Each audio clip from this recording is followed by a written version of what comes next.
Okay అందరికీ నమస్కారం. ఈరోజు యాదాద్రి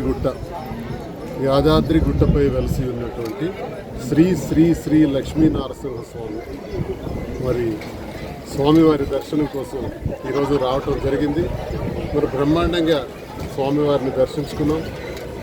మరి స్వామివారికి ఈ భూమి మీద ఉండే ప్రతి ఒక్కరికి కూడా ఆరోగ్యాలు అష్టైశ్వర్యాలు ఇచ్చి కాపాడమని, అందరికీ చల్లగా చూడమని మరి భగవంతుని ప్రార్థించుకోవడం జరిగింది.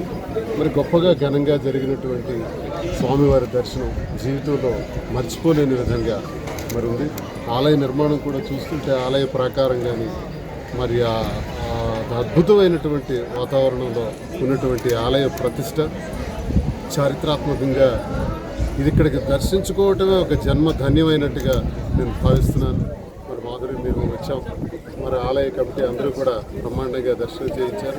అందరికీ కూడా మా హృదయపూర్వక నమస్కారాలు, ధన్యవాదాలు తెలియజేస్తాను.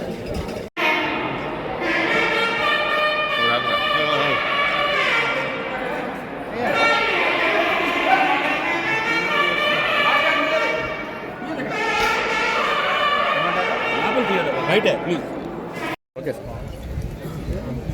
అందరికీ నమస్కారం. ఈరోజు యాదాద్రి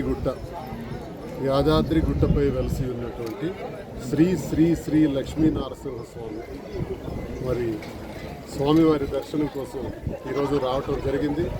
మరి బ్రహ్మాండంగా స్వామివారిని దర్శించుకున్నాం. మరి స్వామివారికి ఈ భూమి మీద ఉండే ప్రతి ఒక్కరికి కూడా ఆరోగ్యాలు అష్టైశ్వర్యాలు ఇచ్చి కాపాడమని, అందరికీ చల్లగా చూడమని మరి భగవంతుని ప్రార్థించుకోవడం జరిగింది.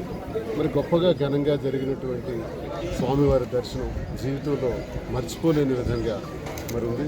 ఆలయ నిర్మాణం కూడా చూస్తుంటే ఆలయ ప్రాకారం కానీ మరి అద్భుతమైనటువంటి వాతావరణంలో ఉన్నటువంటి ఆలయ ప్రతిష్ట చారిత్రాత్మకంగా ఇది ఇక్కడికి దర్శించుకోవటమే ఒక జన్మ ధన్యమైనట్టుగా నేను భావిస్తున్నాను.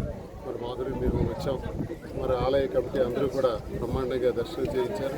అందరికీ కూడా మా హృదయపూర్వక నమస్కారాలు, ధన్యవాదాలు తెలియజేస్తాను.